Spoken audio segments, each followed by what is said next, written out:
Hey, e-commerce Fastlane listeners, thanks for tuning in today. Just before we get started, today's show is made possible by our friends at Support Zebra. Now, you can grow your Shopify-powered business with Support Zebra's outsourced services tailored specifically for direct-to-consumer brands. They're trusted by hundreds of startups, including some of the biggest and fastest-growing D2C retailers. They excel in managing many critical functions, such as sales conversion, cart abandonment, customer retention, order tracking and returns, live chat, failed payment recovery, and even email ticketing. They manage your pre- and your post-purchase customer service experience. This allows you and your team to more focus on your core operations. With Support Zebra, you're not just outsourcing, you're actually extending your team with highly skilled English-speaking agents who are ready to serve your customers across multiple channels in all time zones. Stop the worry of scaling customer service and improve your customer support experience while slashing costs by 50%. You heard me right, 50% lower costs on the pre- and the post-purchase customer service experience, all through supportzebra.com. Now, a huge thanks to Support Zebra for sponsoring today's episode. And now, let's shift gears and welcome our next sponsor, retention.com. Are you looking to recover more lost shoppers on your Shopify store? Retention.com is here to help you with their identity resolution software that significantly improves your Klaviyo Flow revenue by 2 to 3x. Now, they help expand your email list by identifying over 80% of your anonymous website visitors. And get this, even if they haven't filled out a form. Now, retention.com knows these potential customers and shares their email address in a thanks for visiting our site Klaviyo sequence. You can lower your acquisition cost, you can acquire more customers, and you can skyrocket your revenues. I highly recommend retention.com to turn your anonymous shoppers into revenue. Now get a quick demo and a special trial offer at ecommercefastlane.com/retention. That's ecommercefastlane.com/retention. A big thanks to our sponsors for supporting the show. Now, let's dive into today's episode. You're listening to E-commerce Fastlane, the podcast show to help you build, manage, grow, and scale a successful and thriving company, powered by Shopify. Listen to real conversations with partners and subject matter experts as they share proven practical strategies, platforms, and the best Shopify apps to help you accelerate your business. The time is now for you to improve efficiencies, grow revenue, profit, and lifetime customer loyalty. Please welcome your host, startup founder, and strategic advisor, Steve Hutt. Well, welcome back to E-commerce Fastlane. My name is Steve Hutt, and thanks so much for tuning in today. You know, with so many podcasts out there to choose from, I truly appreciate the fact that you've picked today's episode. You're going to gain a lot of insights and a lot of knowledge to really help your Shopify brand. Now, all episodes are available through all of the major platforms, including Apple, Spotify, and Google, YouTube. We're now actually streaming live on Amazon Music. So if you consume your podcast through Amazon, you might want to go check out that platform. But for a deep dive into all the topics and any additional resources that we talk about today, you're best to go check out ecommercefastlane.com. I'll have some extended insights there. I'll have links, resources, and a few bonuses for our dedicated listeners. Today, my guest is Manish, the founder and CEO from Cahoot at Cahoot.ai. Now, Cahoot is an innovative company, and they're specializing in e-commerce order fulfillment, but they have a really interesting kind of end-to-end multi-channel kind of fulfillment platform. It really is a peer-to-peer network, and what's really unique about this is they do things quite a bit different than other 3PLs. They have things like late same-day cutoffs. They have weekend fulfillment. Honestly, this is an interesting superpower that a lot of people have not really thought about. And I think today we're going to talk about your competitive advantage when it comes to shipping and the speed of it, and then the cost efficiencies that go along with Cahoot. So let's jump in and learn more. So hi, Manish. Welcome to E-commerce Fastlane. Steve, thank you for having me. I'm so delighted to be here. Absolutely. Thank you so much. I know our time zones are a little bit wacky right now, and we're trying to make things all work, and we're kind of in the early days right now of Q4. But I think fulfillment has to be on people's radar. It's a necessary piece of the puzzle once we get traffic to the website and we're working on our conversion optimization. Now we have a sale. it doesn't just end there. Actually, I'd argue that a lot of it, the post-purchase experience, that's actually where all the magic really happens, to be quite honest with you, because it's that anticipation of the order, the emotional decision that somebody made to buy something. It's like, well, what happens next? And how quickly do I get it? And what's the notifications? There's a lot of topics that I think I love talking about. So I'd love to hear first about Cahoot, the platform and the service that you offer, and then some of the problems you're solving. Maybe let's talk on a high level first. Absolutely. I'll start with the problem. It suffices to say that customers today expect 1 day, 2 day delivery. We've all been conditioned by the likes of Amazon, Amazon Prime, and any brand or retailer, regardless of whether they're selling small items, large items, this is something that is a must-have. And that poses a real logistical challenge. It's a challenge in the physical world that how do you achieve 1 day, 2 day delivery economically and affordably? And the only way to really do that is to have inventory closer to where the customer is. And so if you want to do 2 day nationwide delivery in the continental US, Steve, you need at least 4 to 5 strategically located warehouses. And by that, I mean strategically located is having a warehouse in Seattle, Washington would not be one of those strategic locations. Right. So yeah, that is the fundamental problem to achieve parity with what the customers want and expect. And therefore, we need to come up with new innovative solutions because the solutions that are on the market primarily were built 5-10 years ago or longer, where people used to have warehouses and the preferred location used to be Memphis, Tennessee, because it's right next to FedEx Hub and it was in the middle of the country, or Kentucky, again, Kansas City. But however, all of those strategies are actually quite fatal today. And that is the problem that Cahoot is solving on the post-purchase side, because as you rightly said, after the customer, hits the checkout button and places that order, they are anticipating the item and they get deliveries from Amazon every single day. So if you're a brand, large, small, mid-size, it doesn't matter. You're held to the same exact standards. What makes Cahoot unique is Cahoot has a very unique strategy. Basically, Cahoot has a unique approach, unique technology, and a unique business model. And by that, what I mean is there are brands and retailers out there that do fulfillment of their own, meaning they have a warehouse and it could be located in one of these strategic locations, whether it's Southern California or tri-state New York, New Jersey area or upper Midwest like Chicago. However, they need to then complement this with additional locations. So in order to achieve 2 day delivery, if you have one warehouse, you need 3 additional warehouses. So Cahoot is the only merchant-centric solution that allows them to seamlessly augment these locations because Cahoot has a built-in shipping software, a multi-location distributed shipping software that allows brands and merchants that have warehouses of their own to integrate and be part of the network and augment their footprint with Cahoot's. So this way, it's a very, very collaborative network that allows them, it's not all or nothing. It's not outsource or insource. It is basically how can we collaborate to achieve the outcome in the most affordable fashion that works for all. And that is what's very unique about Cahoot is combination of shipping software combined with the order fulfillment network in the same exact technology, but there's something more.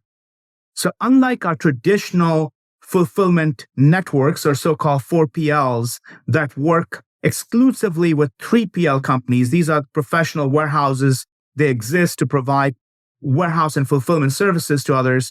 Cahoot enables those same merchants. So let's say, you're a merchant and you have one warehouse in California, but you need 3 additional locations.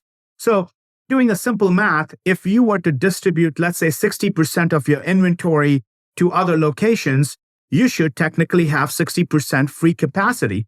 And as it is, most warehouses have free capacity in their warehouse. So Cahoot allows you to deploy that fulfillment capacity by joining the fulfillment network, Cahoot's network, and make money fulfilling orders for Cahoot while you're outsourcing fulfillment to Cahoot. And you can do any combination of that. You can choose not to outsource. You can choose simply to join as a fulfillment partner, or you can choose to outsource 100% of it, or you can choose to augment some of your fulfillment per your needs. So that's what's so unique about Cahoot. Mm-hmm.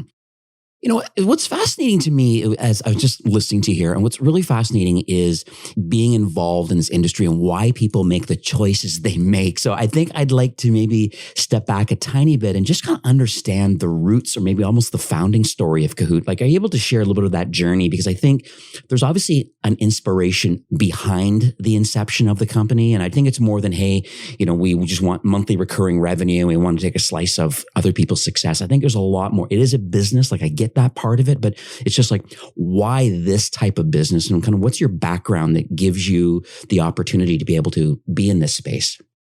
That's a terrific question, Steve. Thanks so much for asking. Cahoot is a purpose-driven, it's a mission-driven company. And I'll take you back memory lane and how it all started. Love it. Yeah. So this was long before, this is the year 2000, 2001. And I was running an e-commerce platform. In fact, the word e-commerce platform wasn't even invented. Shopify didn't exist. True. Amazon Prime did not exist. In fact, Amazon was on the verge of potentially shutting down because every earnings call Amazon would have, the biggest fear investors had was this company is going out of business because they can never make any money because they're giving out free shipping and things like that. So this is in 2001 or 2000, I had basically access to a lot of e-commerce consumer transaction data, meaning online orders. And this was related to cameras. You know, the world was shifting from the film cameras, you know, the Kodak, you may or may not remember. There was a time when people used to put films in the camera and take pictures. Yep. And the rolls, I remember them. That's right. So this is way before iPhone or even iPad and so on. So the biggest transition was people were converting to digital cameras, and Canon and Nikon were the leaders in that space. And there were some very popular products that everybody was buying. That was the top gifting item, the biggest electronic item that was being bought before the large screen TVs. So we plotted a ton of order data on the map of the US. And what was absolutely astounding to me was 30 to 40% of the time we saw the identical product travel from a merchant in California to a customer in New York. And at the very same moment, the same identical product was being shipped by a merchant in New York to a customer in California. And it just did not sit well with me. I'm like, it does not matter who sold what to whom. If you think from a macro perspective, from first principles, we are wasting 6,000 miles of carbon emissions. Consumers on both sides are waiting collectively 12 to 15 days. Both the merchants are losing money on shipping. It is a lose-lose for everyone. And I am a optimization obsessed person. I'm like, this makes no sense. Right. And that's how I first filed for my first business method patent with the US patent that, what if I were to create a network, an exchange that would allow these merchants, and they were competitors. And this is the time before online sales tax came into effect. So there was a motivation for people to buy from merchants out of state.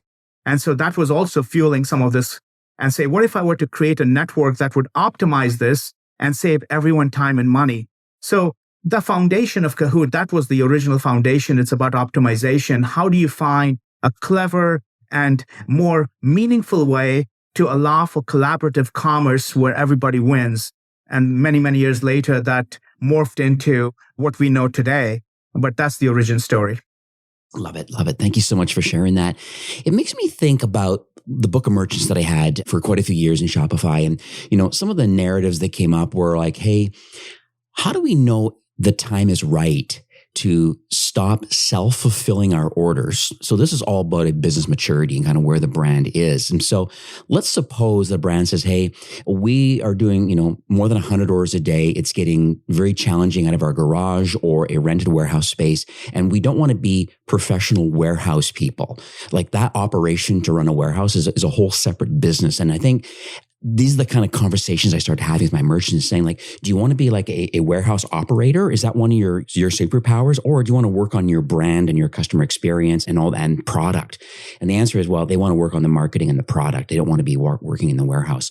And so most would say, okay, well, now what's the next step? Like, so type in the word 3PL or like what do we do? And so I guess my question back to you is like, okay, if the time is right where self-fulfilling orders is something that a brand doesn't want to do, like what's the next step that a brand needs to think about? I mean, you're bringing up some environmental and some very interesting things here about kind of how Cahoot kind of fits into the marketplace. But I just would like to understand, like, what sort of things should people and brands be thinking about? We can't self-fulfill.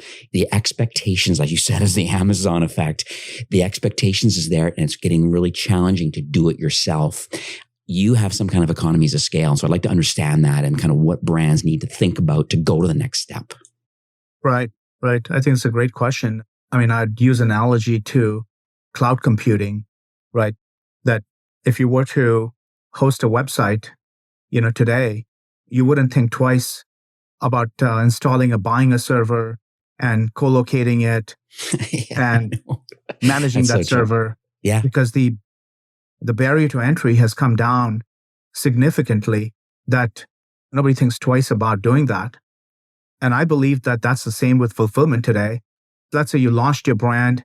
Yes, obviously, the very first interaction you want to learn, when you're at 0 to 1, yes, you may want to do it yourself. But fulfillment and warehouse and logistics is no longer an asset. It's not your competitive advantage.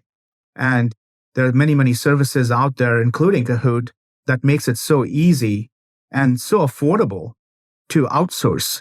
You can get premium quality service fairly inexpensively. And the economy, as your volume goes up, you may continue to improve on the cost structure further. So to outsource or not to outsource is, to me, that decision is fairly simple, unless you have very specific needs or complexity that warrants you to have a warehouse or signing a lease. It just, in my opinion, those cases are few and far between. So that's the answer on my answer on whether to outsource or not to outsource.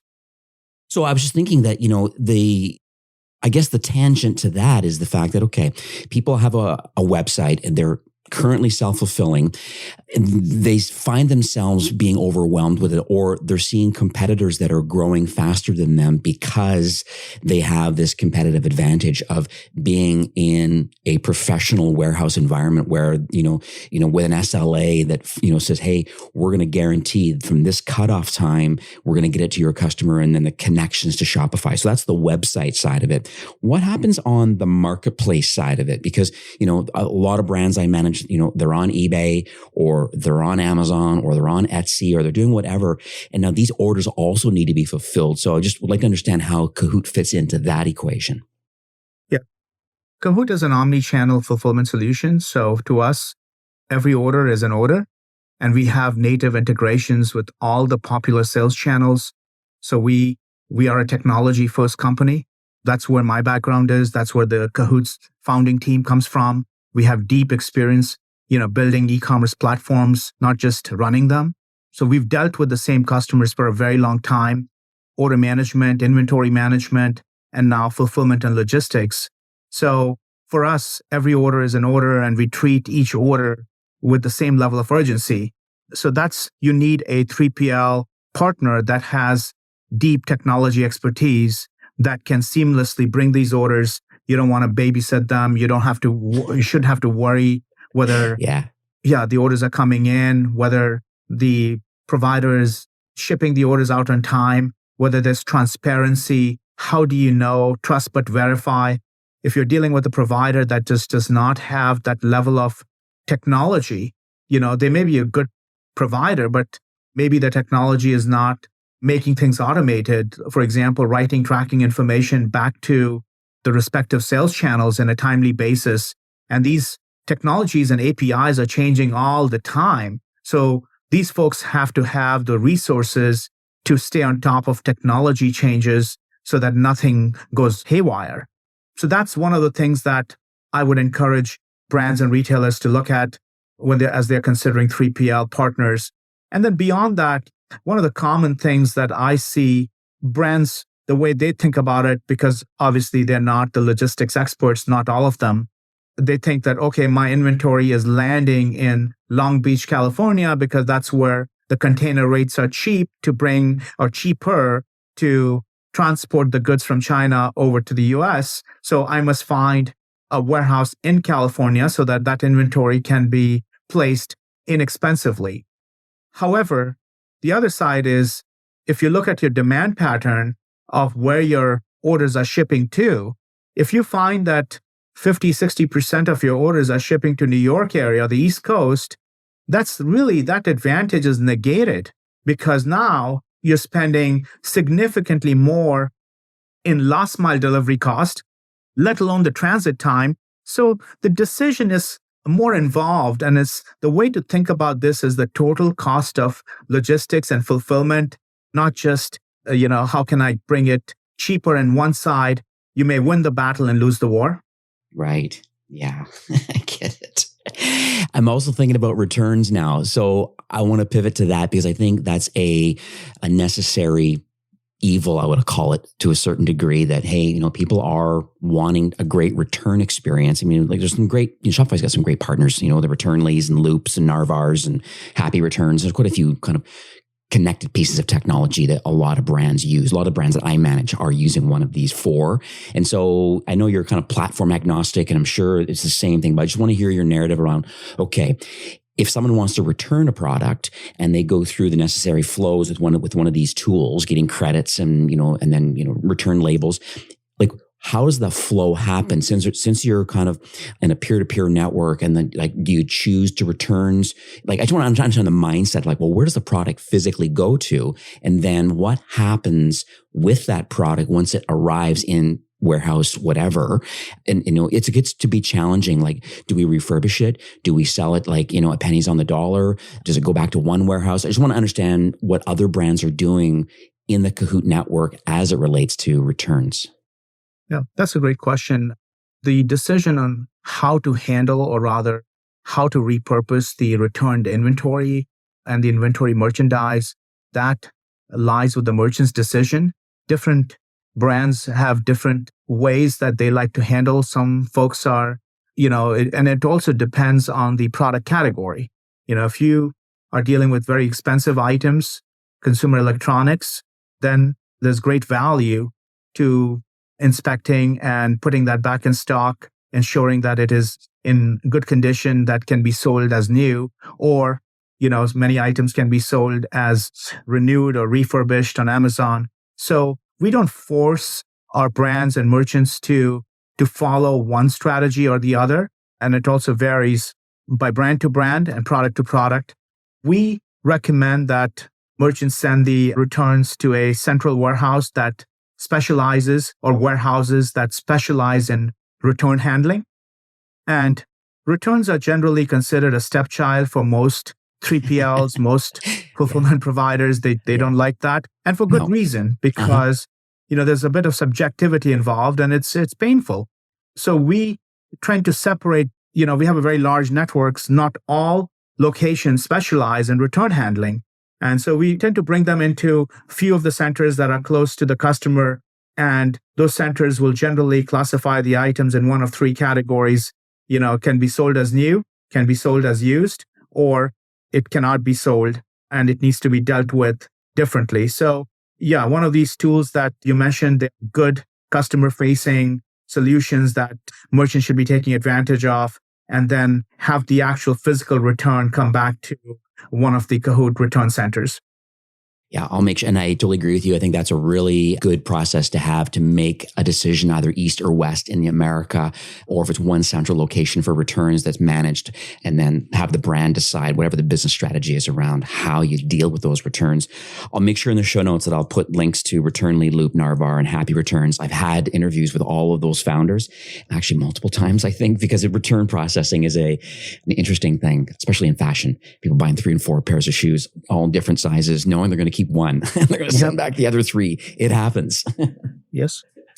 So I want to pivot a bit now to a story, because I think I get excited when I hear, and I'm sure my listeners do the same way. Like they're like, hey, okay, we're self-fulfilling, or we're with a current 3PL, but then all of a sudden they learn about Cahoot and they've decided to come over to your network. And so I think I'd love to be a fly on the wall a bit and saying, hey, here's this brand X. They made a decision to move to your network. I'd like to understand that journey of finding out who you are, that whole onboarding process. Let's talk a little bit about the Shopify app and how that connects to the store. And then what does great look like now that a brand, hopefully I don't put you on the spot here, it'd be great to call out a brand or two that's made the decision to come onto your network. And then what does great look like now that they're a full-time customer of yours?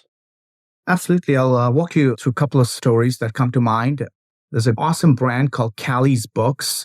They are headquartered in Los Angeles. They create some of the most innovative children's storybooks with sounds and songs and music and personalization.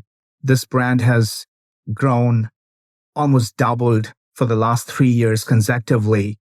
One of the big challenges that they were facing, they are a multi-channel, omni-channel brand. They sell on their own Shopify store, which is their D2C store.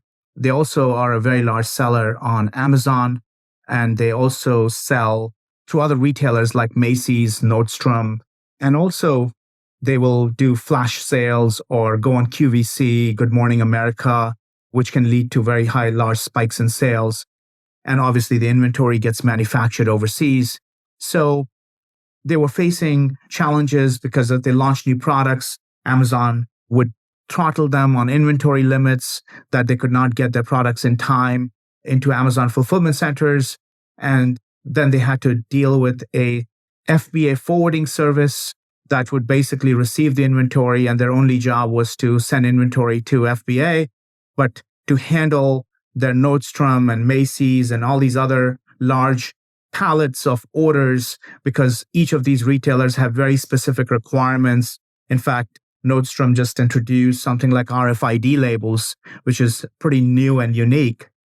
So they had to deal with another 3PL that only did that. So inventory would come in from one warehouse. It would have to be transferred to a second warehouse to do B2B, and a third warehouse to handle the Shopify orders, because multi-channel fulfillment through Amazon is expensive, because a lot of times, books is a category that people would order 2 or 3 units, and Amazon FBA and Amazon MCF charges generally by each unit, at least at the time. So it was very fragmented. They were running into all kinds of issues, orders not leaving the warehouse on time, their brand being impacted because, this is a kind of a gifting item, but also people want the items quickly once they receive it, and not being able to get into Amazon FBA. They wanted to turn on Amazon Seller Fulfill Prime because they were approved for that, and they couldn't find a provider. They were working with Deliver, by the way, before, and Deliver could not do Seller Fulfill Prime. So essentially, Cahoot replaced all of these 3 different 3PLs and provided them with a single source solution, from SFP to FBA forwarding, to Shopify orders. And Shopify orders were shipping at the same speed as Amazon Prime orders. And not only did that reduce their shipping last mile delivery expenses considerably, nearly 30%, but they also saw a tremendous boost in customer satisfaction and 0 defects, because one of the challenges that the 3PL, which was a traditional 3PL, they were not doing scan verification, meaning ensuring that every book looks the same, they look similar. You can't eyeball the book and put that in the box. You have to ensure that's, full accuracy. So this technology consolidation, full service solution And that has allowed them to basically get rid of one full-time person in addition to realizing all those great savings. Mm-hmm. And it's interesting. I went to the Shopify app. So that's your connector to all the web orders. And I just kind of before recording today, I was kind of reviewing some of the incredible reviews that you have amassed over the years. And one in particular that came up recently was they mentioned, I have to call it out because I just think this is kind of puts the icing on the cake about kind of what your company is all about. It says, we onboarded with Cahoot 4 months ago at the beginning of Q4. So this was interesting. This is for the previous season. And it says, with a single goal of reducing our 3PL costs, we have been happy to see considerable savings instantly. And what I was not expecting was the excellent level of service from the Cahoot team. They took care to analyze our business in detail before we onboarded so that we were certain that they could fulfill their promise of service and cost. The onboarding process was extremely easy. The Cahoot team did all the heavy lifting, and the Cahoot platform is simple and easy to use. Working with them, they provide us all the flexibility to store product near our customers. The team continued to work with us to ensure that we distribute our inventory to the right locations across the U.S. to reduce our total label costs. Rather than just buying an app or service, they go on, they say, it feels like we've begun a great partnership with the Cahoot team who have a genuine interest in wanting to help our business succeed. So I had to call this one out because I think this is just an incredible testimonial about what it is that your company is doing. Thank you, Steve. We are great fans of that brand, and we take great pride in supporting them because, as I shared earlier, Cahoot is the most merchant-centric solution. While the space is very crowded, the distinction is clear, and it starts in the pre-sales process, not post-sales, because by ensuring that there's alignment on how we're going to win together, that has been one of the driving forces that has enabled us to achieve these kind of results for our clients. And in return, they have rewarded us with very high ratings. Mm-hmm. This is lovely. I want to pivot a bit to the elephant in the room. I think the number one trending word for 2023 is kind of AI and generative AI and then, ChatGPT and OpenAI. It's just an incredible thing. And so I just want to understand kind of like the forward thinking of your brand as relates to AI. Is there anything current or in the pipeline? Is like, how can we leverage these large language models or the analysis power of AI in the fulfillment space? I just want to kind of get your headspace around what your platform currently does by analyzing numbers and making decisions today. And then where do you see the future and what kind of investments are you making in AI to improve your platform, which once again helps the merchant, helps the customer? That's a great question, Steve. Cahoot's domain name is Cahoot.ai. I know, right? And that wasn't a post-chat GPT. We started in 2018 commercially. So we knew where the world was going, or at least I can smartly say that now. So this is something that is ingrained in our DNA. It's ingrained in our technology. It's not as a recent developments of generative AI and ChatGPT and other tools. We have already baked in some of that technology, which is what makes Cahoot such a scalable and highly automated system, not just in our own fulfillment centers, where our fulfillment partners are picking, packing, and shipping orders, but also the technology that's available to merchants who may be listening here and they have their own warehouse and they may be using a shipping software, which, in my opinion, at this present time is primitive because basically Cahoot technology is 10x faster and smarter than the leading competition. And we've done this side-by-side comparison. So the Cahoot technology, the software learns. I'll give you very simple examples, right? When you have a complex order or an order that contains multiple products and units, how best to package it? Because you have to strike a balance between shipping cost as well as how do you make decision, what box do you use? Because obviously most brands, retailers do not have a box cutting machine or a box making machine that does not create custom boxes for every order. So that decision itself can be very challenging and very painful. And a human is really not designed to make that decision, let alone somebody who is working on the shop floor or in the warehouse who's tasked with that decision. So the Cahoot technology automatically makes those selections, and it remembers and it learns, and it just gets better. We can proactively tell if the wrong item was in the box, even though the software and technology suggests that no, it was the right item, because we can predict with very high degree of accuracy if there was a mistake made, and the brand and retailer can notify the customer proactively that, hey, we sense that there might be an issue, so we want to let you know upfront.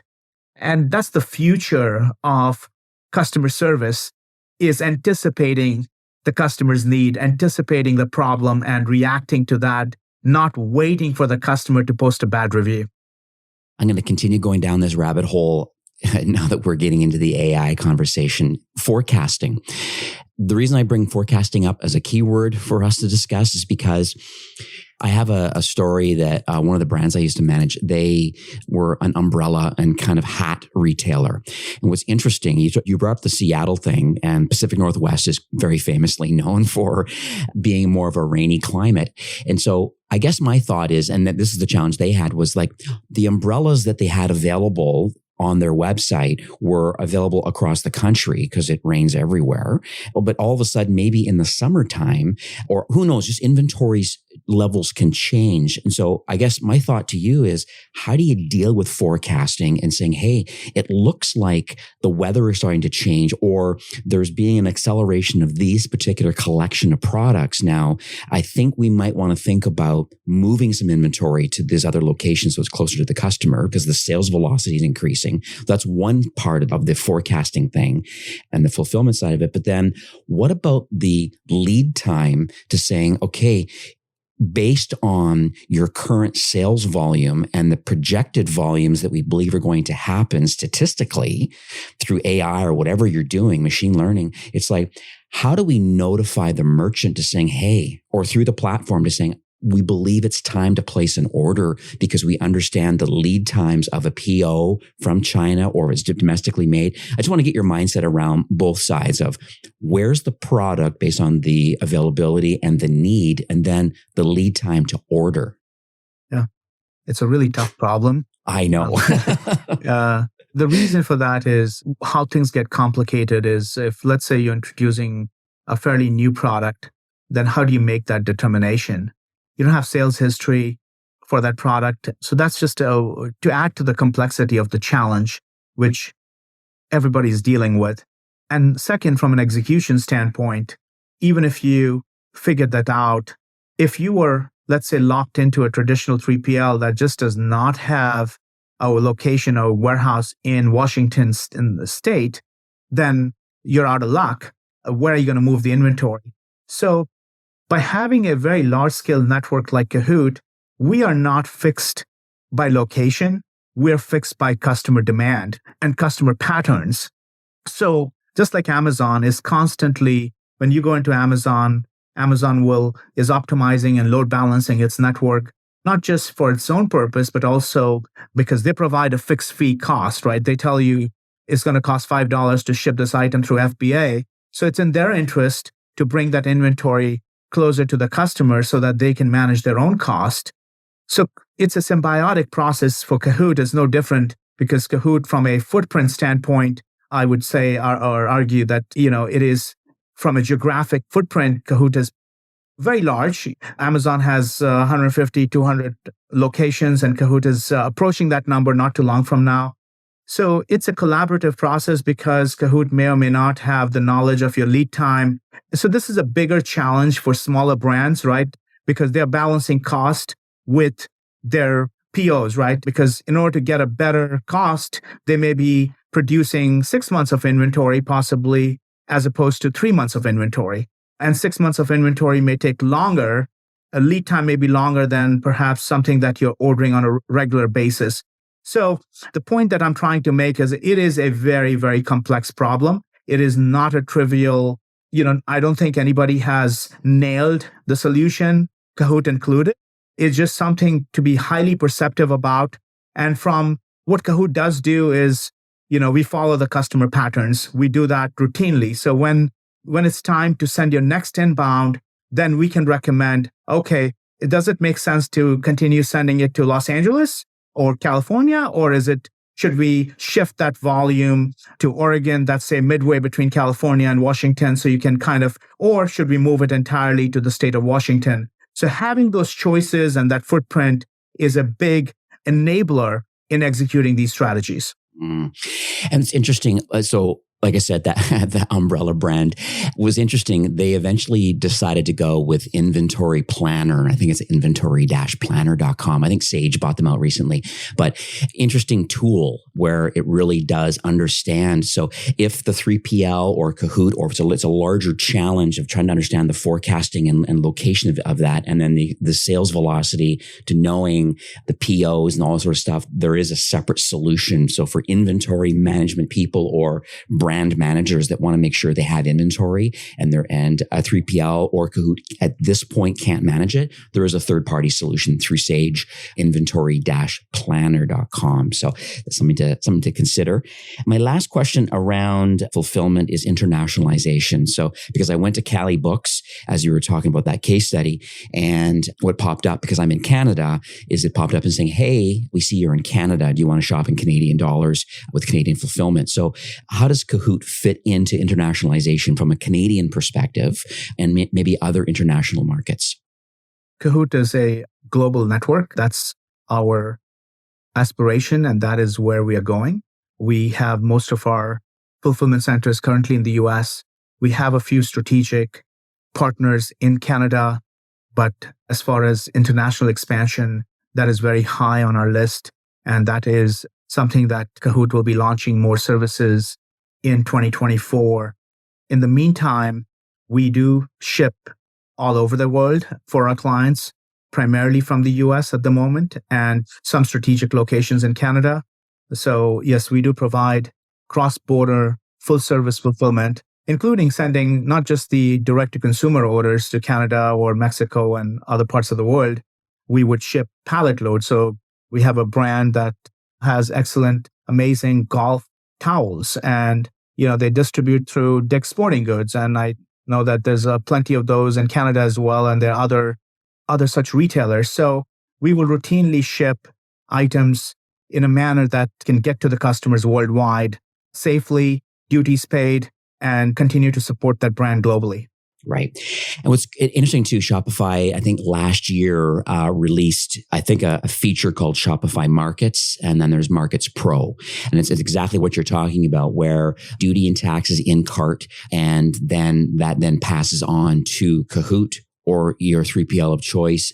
And then the label that's printed is, I think the word is DDP, like duties kind of prepaid on that. Because I think that's the big challenge, just being a Canadian and with the bulk of the retailers that Canadians shop at, just based on, the size of each country, with 350 million in the US and 40 million in Canada. Most Canadians are shopping from American retailers. And I've proven this, is that the conversion rate is lower in Canada for Canadians to buy from American vendors if they don't have duty and tax in the cart, because we're frightened about what's going to happen when DHL shows up, right? No, this is a real issue. And, Cahoot, through our collective experience and knowledge working with several brands, we can fine-tune that strategy that, which will be the most cost-effective and most reliable carrier. Then you need the technology, as you said, DDP versus DDU. There's also something called harmonized code. If you don't classify your products correctly, you may end up paying more in duties and taxes, and then there are, if you're selling, say, shipping perfume, anything aerosol, they are classified as hazmat and you can't ship them via air. So there are many, many such things that, again, you need a highly professional and a competent player that is staying on top of all these changes. And Steve, I can tell you, these changes come at you fast and furious. You cannot set it and forget it. Every month there is some change in the carrier world and somewhere that impacts fulfillment and logistics. It's not an annual review process. This is a, bi-weekly, if not monthly. Yeah, totally. So before we kind of wrap up for today, I know we kind of chit-chatted a bit kind of in the green room before recording. So I'd like to, for our listeners, like, what do you want as kind of the next steps? Like, what's the call to action? And I know we have a little offer for those that maybe Cahoot could be right for those that are listening today. So I just want to open the floor back up to you. Next steps and that little offer. Absolutely. So if anybody who's listening and they're shipping, at least several orders per day or 500,000 orders per month, if you're even curious, whether you can save money on your fulfillment and shipping, please reach out. My team will be happy to do an analysis free of charge, no obligation, and no requirement to move, no high pressure sales pitch. You could just mention Fastlane. This way we know where you're coming from, and we'll be happy to do that analysis for you. That's one. If you have a warehouse and you're looking to monetize and you have some excess capacity, you've got free space and you're curious and would like to monetize that, again, reach out to Cahoot.ai, our website, fill out the contact us form, and we'll guide you through. And then finally, if you are looking for fulfillment services, we have a special offer with our partnership with Fastlane and Steve. If you mention Fastlane, we can give you $200 free of charge towards your first inbound shipping cost. So, it could make your shipping free or close to free, depending on how much inventory you're sending. So, if you want to take advantage of any of these, and I mentioned shipping software, if you're curious and looking to improve productivity in your own warehouse without spending additional money, that's another avenue. If you're curious, reach out. Again, Cahoot.ai, that's Cahoot.ai, and fill out the contact us form. Well, thank you so much. I feel so blessed that I have this opportunity to interview people. And I know I say this a lot on the show, but it blows my mind. I've been podcasting for 6 years and 300 some episodes, but every time I record, I have this life of learning. I just feel so blessed that I have the opportunity to learn and kind of share widely the fact that you really are impacting a lot of people and you're giving people superpowers. You're helping people with this post-purchase experience. You're saving them money. I mean, we know the acquisition costs are quite high right now. And so if you can slice off a little bit of the fulfillment and the surprise and delight that goes along with fast shipping with your network, I think this is a lovely, lovely recording. And I wish you tremendous success and continue in the Cahoot stratosphere. It's amazing. Thanks again, Manish, for coming on the show. I feel blessed. And I wish you tremendous success into the future. Steve, you're too kind. Thank you so much for allowing me this opportunity. It's been an honor to be here. I hope the Cahoot team can impact businesses and lives. And that's really our motto, because our tagline is power of many. Cahoot is all about collaboration. It's a network, and it's about collection of folks working together for a common good. So I really hope that the listeners get value. And Steve, thank you again for having me. Oh, my pleasure. All right. Have yourself a great day. Well, that's it for today's episode. I'd like to thank you personally for being a loyal listener of E-commerce Fastlane. It's my hope that this podcast is offering you a ton of value through growth strategies, tactics, and exclusive insider tips on the best Shopify apps and marketing platforms, all with my personal goal to help you build, manage, grow, and scale a successful and thriving company powered by Shopify. Thanks for investing some time today and listening to the show. I'm so proud and excited that you have a growth mindset and are a constant learner. I truly appreciate you and your entrepreneurial journey. Enjoy the rest of the week and keep thriving with Shopify.